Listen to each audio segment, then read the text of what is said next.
Trying not to be too loud. Yeah. All right, man. Welcome to another Sunday. It's about 3 p.m. Eastern Standard Time. You're here for Black Wealth Media Live with myself and the great. What's good, y'all?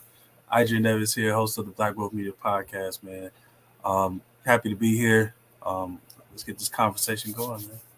For real. So y'all know we like to jump right into everything. No intros, no nothing. But actually, we usually do intro. We'll save it for Yeah, the we do intro. Yeah. I don't got my books near me. We're gonna skip the intro today. uh, but I'm Trevor Cassaberry, and today we're talking about 3 reasons why you must. I think that's the name of it. Or 3 reasons to memorize your organization chart. Yeah. Right? 3 reasons to memorize your company organizational chart. Last week we discussed your ultimate vision or your career vision being too vague. And this week we want to dive into one of the details from last week, which was knowing and understanding your company organizational chart. And for those who don't know what that is, the literal definition is an organizational chart is a diagram that shows the structure of an organization and the relationships and relative ranks of its parts and positions and jobs. The main reason I believe it's important to, the main reason I encourage and say that it's important to really understand it from an employee level and entrepreneur level is one, it teaches you how to structure out a team in that specific industry, as well as if you're the employee, teaches you how to figure out what your end goal is or end target is in that industry and a pathway to getting there. So, if you're in construction management, you might, maybe you're a construction inspector right now, and one day you want to, make more money, but you don't necessarily know what position it is that you'll need or what specific kinds of construction management program we'll kind of be diving into today, but for a bunch of different industries, because Idrian has worked in way more industries than I. But yeah, so yeah, man. Like I think, from a personal standpoint, so I think of it as like the Black Wealth Media Podcast. If I was to put some actual structure in my business, I think I would want to be the one seeking the interviews. You know what I'm saying? I'll be the one seeking the interviews, and that's it. And then I would probably have someone putting out content on the platform. You know what I'm saying? Then I got someone else. Well, actually, no. You know what? I think I would rather be the one doing the interviews. And I think if I was to build a team, like I would have someone. Okay, you are in charge of, Black Gold Media, Twitter, Facebook, and Instagram, and I want you to make posts and put out posts every day. And then I would have someone going to seek out the interviews, and then I think it would be a good idea to have a person that maybe like a product designer or somebody that can reach out for like monetization, like sponsors and stuff. You know what I'm saying? So that's as far as I got with my business. Gotcha. Well, I like to speak from the W-2 employee side and the business side, but I pretty much got like 3 quick reasons. One, if you are an employee, number one, once you see the organizational chart, you can actually see what's the top spot in your specifically in your project that you are working on, depending on what industry you're in. So if you're in, let's say, like social work or construction or something like that, or in tech, you're typically working on different projects throughout the year. Versus if you're somebody who works in, retail, you wouldn't necessarily be working on different projects, but you'll just have one operation to, make sure you're working your piece of, right? So, but either way, you want to know if you're going to stay in that company or even that industry, you want to have a reason why, and ideally it would be what is that end position that I want to get. So, like myself, it would have originally it would have been project manager until I looked at it from a business perspective and realized in no reality I have a way to use my W-2 position to get into an ownership spot, right? But if you're not in business in your industry and you're just an employee, then you could look for whatever that top spot is on your contract just by looking at the org chart. The top spot on your project or the second to top spot. So obviously, I always talk from construction management, engineering, because that's the industry I know best. And typically it would be like a director of construction, then a project manager, then maybe a deputy project manager or assistant project manager. Then you'll have like junior project managers, and then you'll have like inspectors or something like that. In all reality, those junior project managers and assistant project managers may get different titles depending on their depending on the type of project. So it may be resident engineer, it may be office engineer, it may be site coordinator, it may be scheduler, estimator, whatever it is. But those people are on the project management team versus the inspectors are really, and chief inspector, they're on the sites. They're not necessarily in project management, but directly in construction management. So you'll be on a construction management project, but you have some people that are literally on the sites doing literal construction management and others in an office doing project management. So, from there, you can literally decide, do I like working in the office or do I like working out on a construction site? And from there, you say, all right, I like the construction site better. So what's the top spot for people on the construction site? And that's typically going to be a chief inspector, which is why they get paid, more than a lot of the people in the office, because they are technically the top spot you can get in the field. Versus if you want to stay in the office, the top spot would be director of construction, or if you're talking about one project, it'll be a project manager. So, at that point, you have to look at what that person is doing and who are all the people in between you and that project manager, and how can you work your way up there, right? But without that organizational chart, you don't even know where your end goal is, because you don't know who does what and who everyone speaks to as far as communicating information up the chain. Yeah.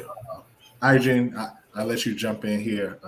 Any thoughts you got so far? Yeah, I was just, as you were talking about that, I was just thinking about how with like me working at Lowe's overnight, I remember one time I went into the break room and I was looking at like the positions, like, so we have the store manager.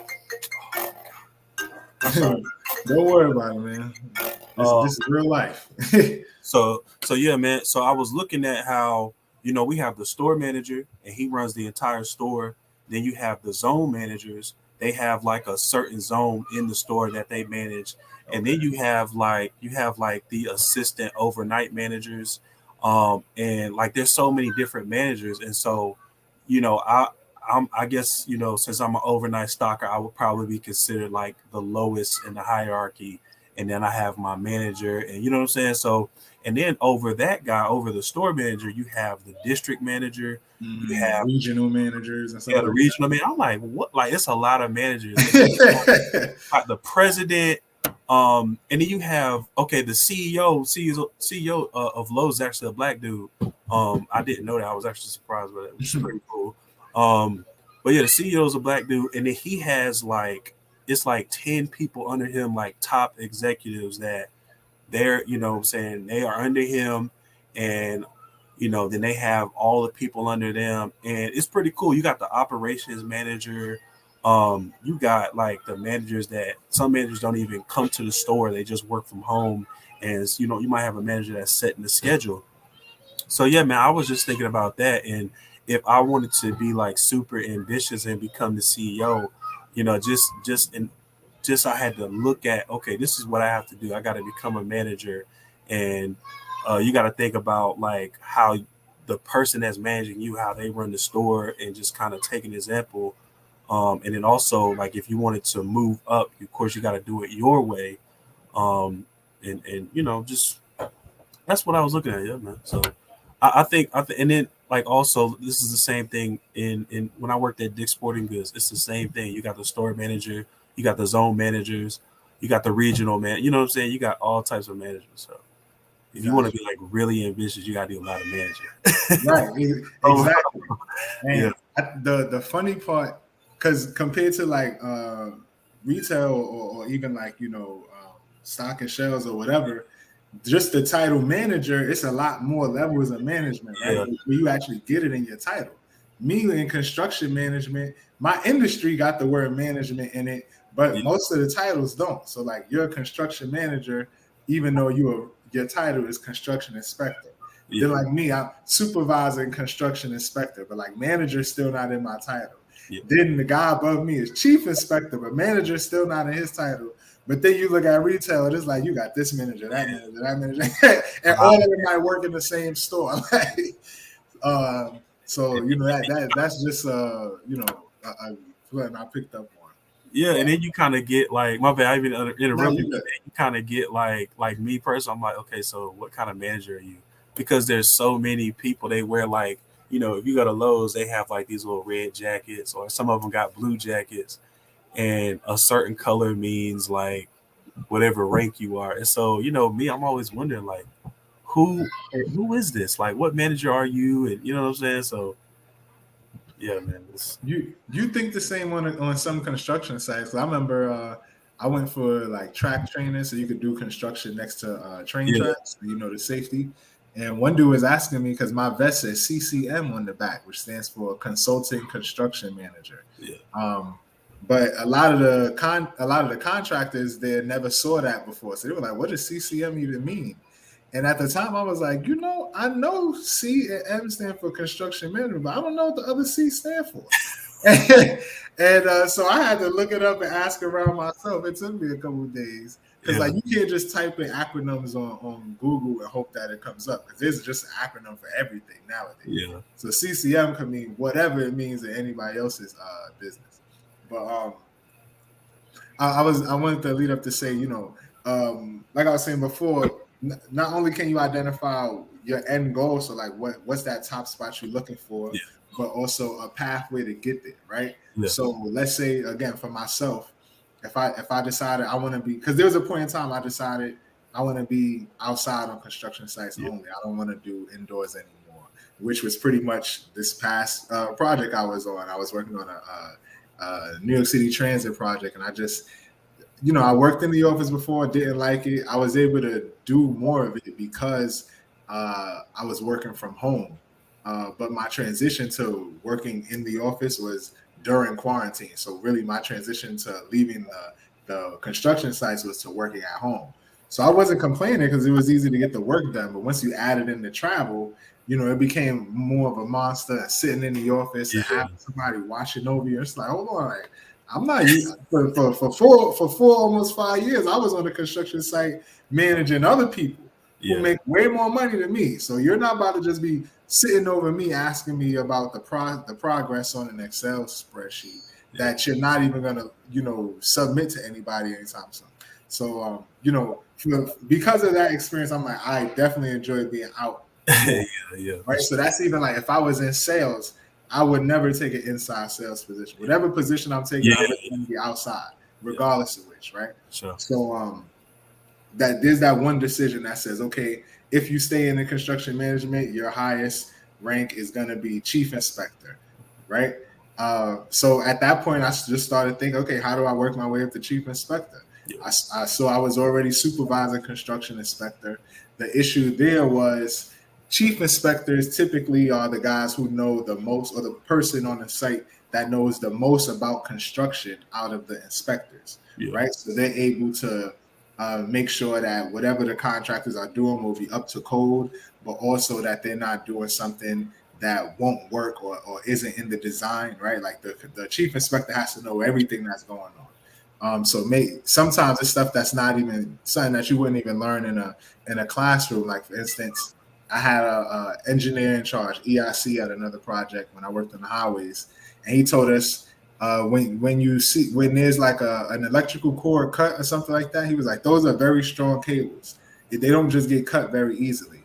So when there's power out and you know that there's a power cable cut, look to see if there's nearby construction. He was like, if there's nearby construction within 2 blocks, odds are that's where it got cut at. And you can sometimes look through like a hole or something and see exactly where it's cut.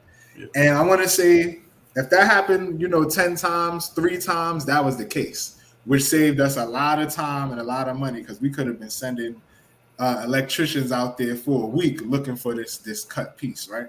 So, I say all that to say that person has to know not just electrical engineering, but mechanical engineering, civil engineering, the soil and all these other things. Versus me, myself, I'm really a electrical engineering major. Like that's what I got my degree in. And my first job, in construction management as a construction inspector, it was specifically on a telecommunications project. So all of my experience was really in electrical, telecommunications, and then a little bit of civil kind of stuff where maybe they have to chop down some bricks, fix something, and put some back. But that happened like twice, right? Maybe they taken down a giant sign off the highway, but like still, that wasn't the usual kind of thing we were working on. Yeah. So because of that, it handicapped me because I don't have the expertise that a lot of construction inspectors would. Because on any construction project, only like the last 20% of the project is the electrical stuff and the communication stuff. The first 80% is all digging up dirt, putting in concrete, putting in pillars, roofing, structuring, and all of that stuff, which isn't my expertise. I know a little of all of that stuff, but not enough to say I'm going to lead a group of contractors into that kind of ordeal. So it's like, because of that, it's like I'd either have to put in a lot more time to become a chief inspector, or I'd have to, network and find the perfect electrical project, right? Which would have been the old project I was on, which I ended up, almost getting the chief inspector position there. But I took a supervisor inspector position anyway. And one of the guys that was there before I left originally took the chief inspector position because he's been there. Yeah. So, that one experience of figuring out where I wanted to go, how I was going to get there, and then figuring out the obstacles to get in that final position, or only because I knew the org chart. And the only reason I actually knew the org chart is because I had to make it for the project with transit because I was the office. They switched me to an office engineering kind of role. So it's like once I got to make the org chart, I got to literally see who's ahead of who replies to who, from the horse's mouth at the top of the contract. Put this person under here, this person under here. I had to make another chart that talked about how many of each position we were going to need each month. So I was able to see the flow of the project where we needed more and more manpower. And then as the project progressed, eventually they start letting people go more and more. So I was able to anticipate what month they'd probably even let me go on, right? So all of those things really came from the org chart, which if I didn't have that inside scoop on there, I would have been blind, maybe not even caring that I was doing office work still. Versus, again, if I would have decided, I love the office, I don't want to go out in a construction site anymore. Now, to get to that project manager position, I got to go from, inspector to office engineer, from office engineer to resident engineer, from resident engineer to, deputy project manager. And a lot of times, just that jump from office engineer to resident engineer isn't that easy because they may keep you as an office engineer for a long time if you prove yourself really good at it. Because a lot of the older people aren't that great with computers. Another thing that could happen is like they could take you from an office engineer and just decide, oh, you don't have the qualifications for a resident engineer because you don't have as much experience reading and analyzing drawings. Yeah. So now you got to go get certified and get new certificates just to prove yourself to get the resident engineer position, which that position you still right in the office sitting 2 desks away from the office engineer, just reading drawings. Maybe you make another 10 or 20,000 on top of that person. But it all just comes down to, are you going to find enough of these positions? Because I've worked on 2 different projects. The first one I worked on, we didn't have a resident engineer on the project. And the second one I worked on, they got rid of the resident engineer because he wasn't doing much. So, you got to think about, is your position even seen as a requirement or a necessity?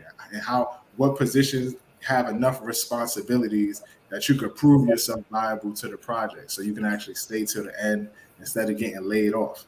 So like that's another obstacle you deal with in the office. And again, with the office politics of it all, So that those are like the three keys. What's your last position? How you gonna get there? And then like the number of positions that's available for each spot. And then lastly, who you gonna ask for guidance to those positions? Because don't think you can ask if you're the inspector and you want to become a resident engineer. Don't think the office engineer can tell you, because they might want to become the resident engineer. So now you trying to talk to your competition, and it's only one spot. He not giving you doesn't get it. If you get it, you lock this person in the office engineer until the end of the project or until somebody else quits. Yeah. So that's an issue with the office roles. Is there's so much less of them. It's a lot more competition and politics and things going on that you may get stuck in one position for 4 years versus on a construction site, you'd never be working one position for 4 years. Unless you got to the top or you just chose one position.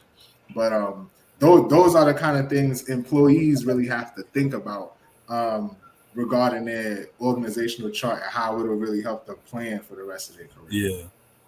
Man, as you were saying that, I was thinking about, man, that is so many intricate details that you have to pay attention to in between, like your job. Yeah.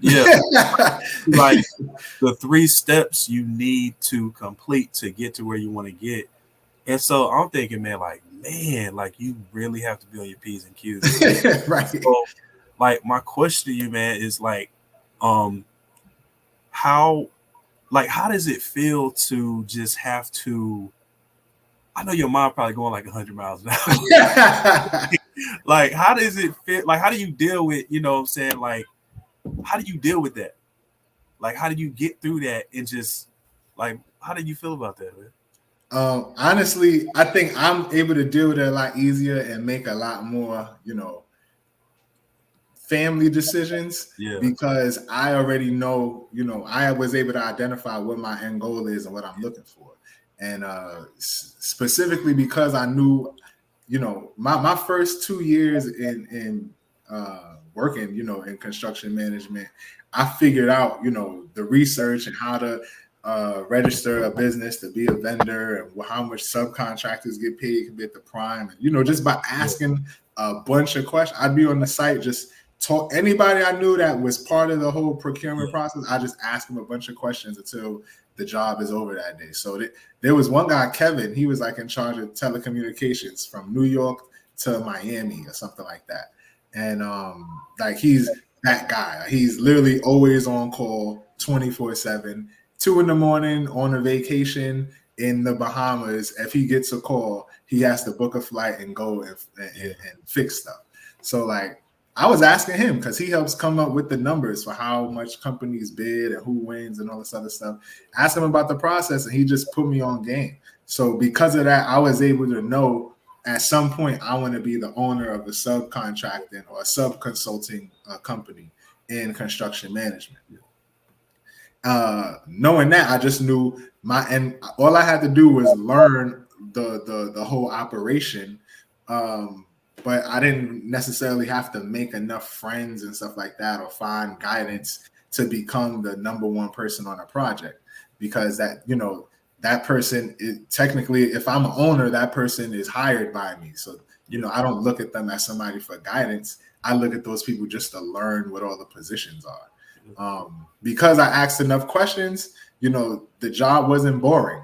When you run out of questions to ask because you kind of learned all the things you want to learn and you know what your next step is, that's when the job gets boring and you start deciding, I need a new job or I need a promotion. Some people decide it's too hard to get a new job or a promotion, so they're just gonna go in and ask for a raise.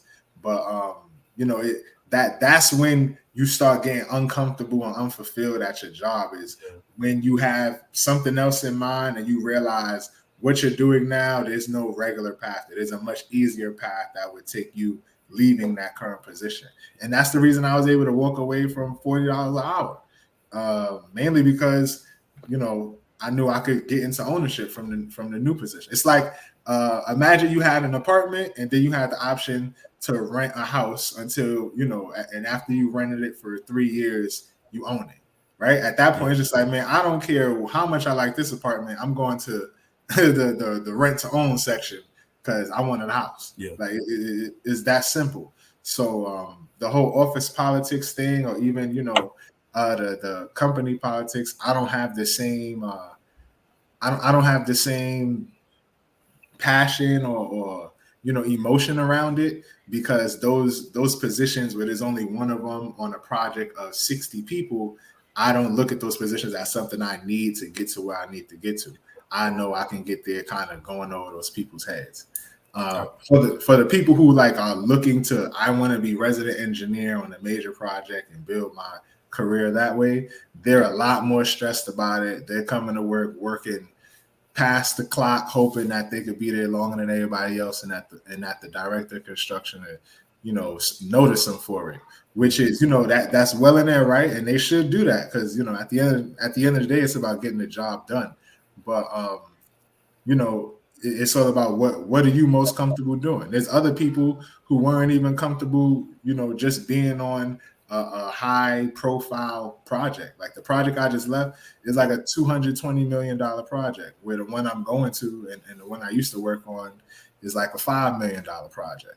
So, or a $20 million project. It's not even close how much more pressure and work and submittals and things like that have to be put in.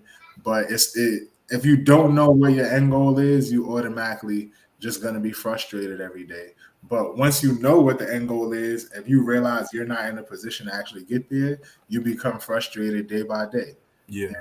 It happened. The same job I'm going to now, granted, it'll be a promotion, so I'll make more money and likely have a little more autonomy. The one I worked on the highway, there was a point in time I was frustrated there with my pay.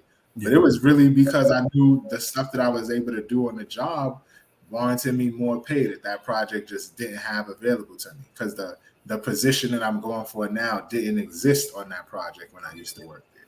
So, all of those factors, I'm able to stay calm. But again, it's because I know that end vision and I know my path to get there. When I didn't, I was just as frustrated as everybody else. Yeah. Yeah, that you said something, man. Like when you said when you start running out of ideas and you just kind of lose that inspiration, it's like your mind is going up with all these thoughts, and then it just stops and hits a plateau.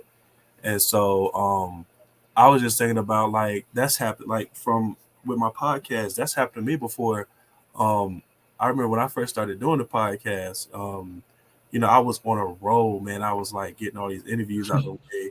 I was on a roll, and then like I had stopped for like 3 months, and I kind of lost that inspiration. And like, I don't know, I think I was on I just kind of lost the inspiration because like other stuff like self-doubt and all that type of stuff, I just let it creep in. And then like I don't know what happened. I think I was talking to my wife, I was talking to my wife, and then I say some posts on Instagram, and I like all of a sudden I just had my mind just like I just exploded with all these ideas.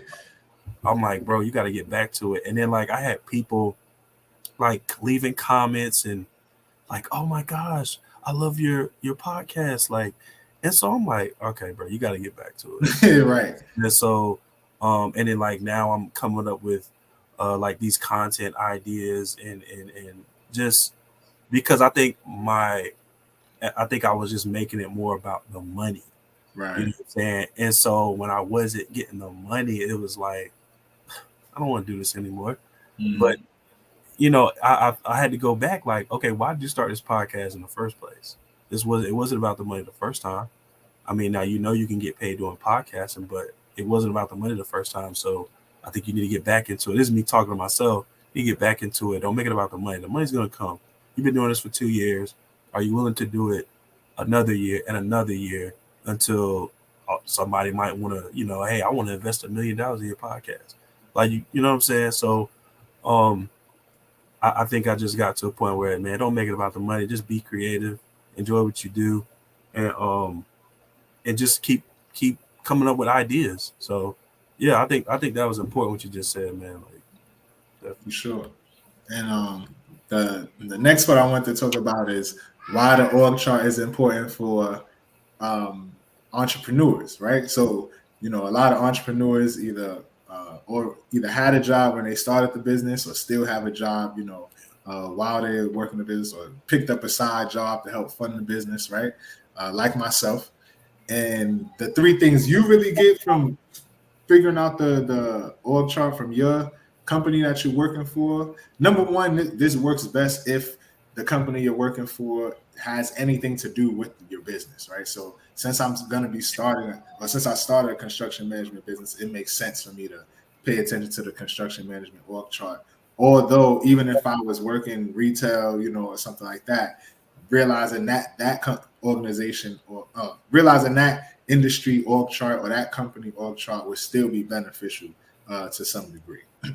So number one, you just figure out how to structure a project, because once you see one org chart, at first it may be a little like it looks like it's just bubbles all over the place, or lines all over the place, but it's like once you really get a concept of it, you can figure out, okay, every project kind of does have this triangle of people, just like the CEO, CFO, this person, that person, lower level down. You have, your cashiers, then you have your cashier managers, then you have your, sales reps on the floor or whatever. You have your stock people, but they all might fall under different managers. Then all the different managers are all in one line, and they report to another set of managers.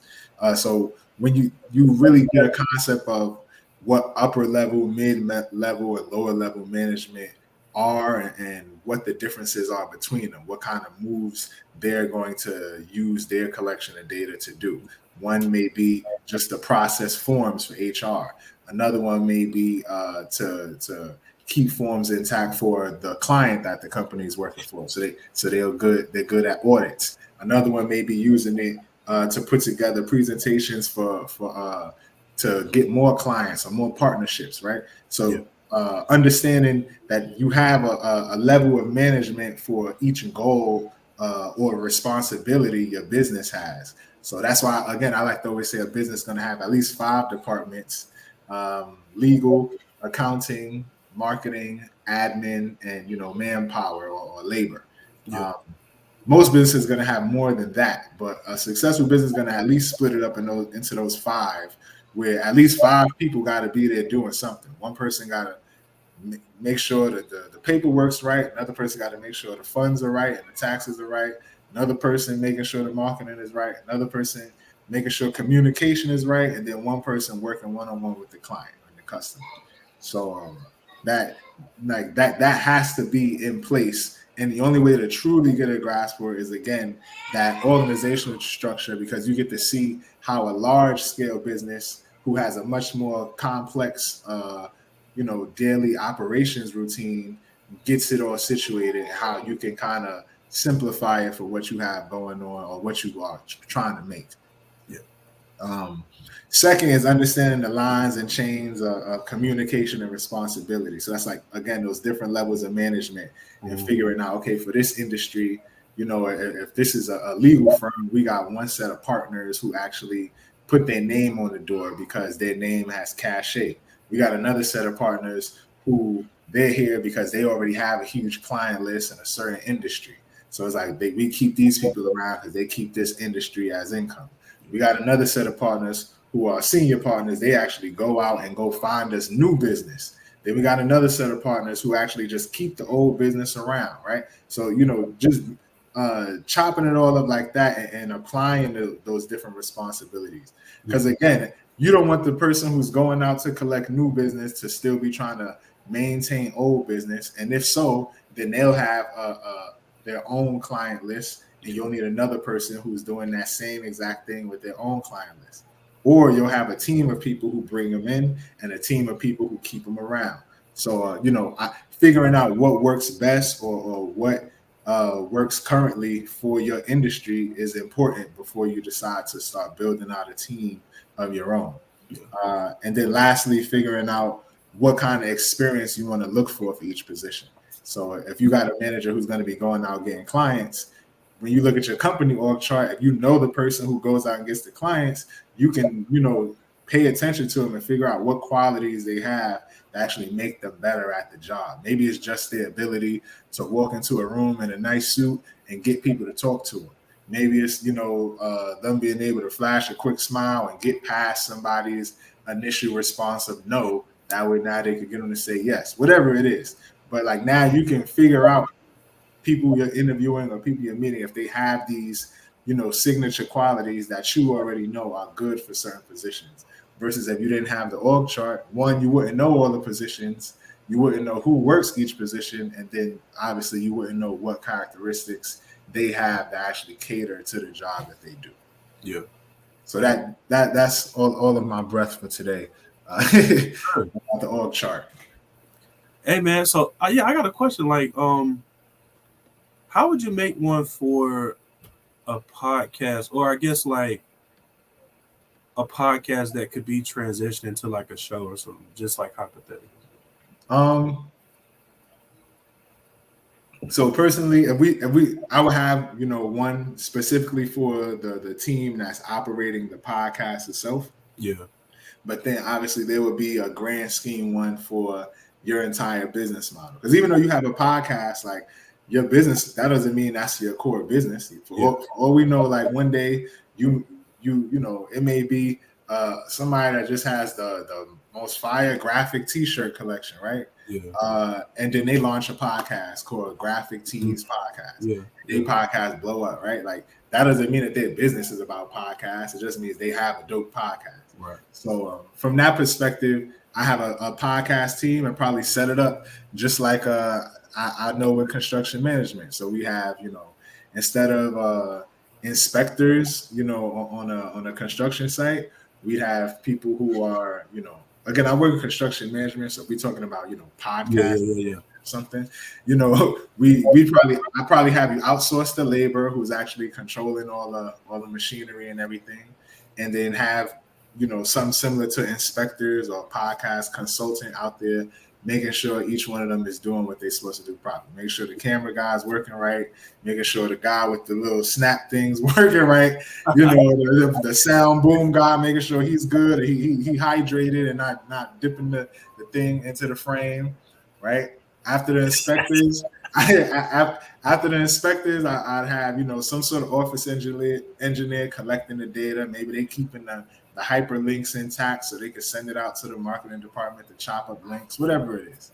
I'd have like a resident engineer who's looking at the whole plan going forward as far as the scheme of the podcast, or what kind of questions are going to be asked to the next guest, and what offer you're going to give out at the end, how you're going to what caption you may put into the description at the bottom of the video. Obviously, we have schedulers on my project, so I have a scheduler who's going out booking the time with the guests. So I'll probably have that person going out doing the pitch to make sure that everything is scheduled correctly. But again, on your end, you may be able to just have a virtual assistant handle that. But somebody's going to have to be doing the scheduling specifically, because you don't want to double book and mess that up. Right. I'd have something similar to a project manager. They'd be like the producer or director. I don't know what's higher, producer or director, because I don't know. I have a project manager at the top, making sure that all the managers are giving all the information into him. And I'd have let's say a deputy project manager. Actually, I have a deputy project manager with all the people, all the different inspectors are handing their reports into this person. Yeah. And then that person is taking all the crucial information and then giving it to the project manager. And then that person up top can make whatever changes will have to be made. Yeah. Obviously, you'd be the project manager. And, at that point, the project manager could decide to be the host or not. Yeah. We're talking about scaling, when you could get as much content recorded as possible, then you'll just need multiple different hosts, right? You have one host that does, your people on the East Coast, another that does people in the West, another from the Midwest, another from the South, something like that. But that's how I'd have to break it up, just like construction, because I wouldn't have anything else to work with. Dude, that was so cool how you just it was so cool, bro. You just connected. Like, I'm like, cool. Like, you a true engineer, bro. That was cool. I appreciate it. But yeah, like that's really it.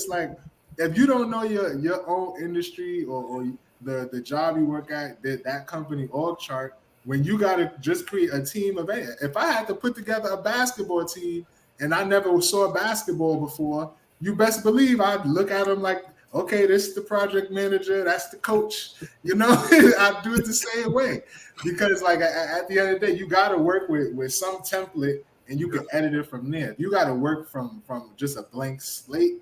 You just asking for disaster. Yeah, for sure. But yeah, that's my biggest thing. And you know, you done got me to do an analogy between construction and podcasts. So I'm good there. For sure, man. For sure. I just said all I had to say, man. Right. So I guess this is the end of what's today? Episode 4? I think episode 4. The end of episode 4. Look at that. We picking up. We've been doing this for a month now. Yeah, man. Let's go. All right? So again, I'm Trevor Cassaberry, CEO of Cassaberry Consulting, where I teach entrepreneurs and executives how to think like engineers. I'm also the author of the For the Hustler book series. You can find all of my work and access my free negotiation clinic at Cassaberry.com. All the info is in the caption attached to this video while you're watching. And again, I'm here with the man, the legend, and the great. Appreciate it, man. Hey, man, I'm Idrian Evans, the host of the Black Wealth Media Podcast. Y'all, we drop an episode every Wednesday at 12 p.m.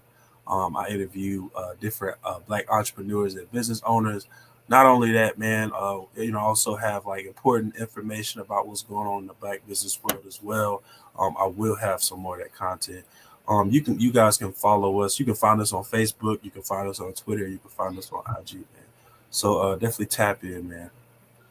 Absolutely. And this is Black Wealth Media Live. We'll see you guys next Sunday at 3 p.m. Eastern. Peace. Peace, y'all.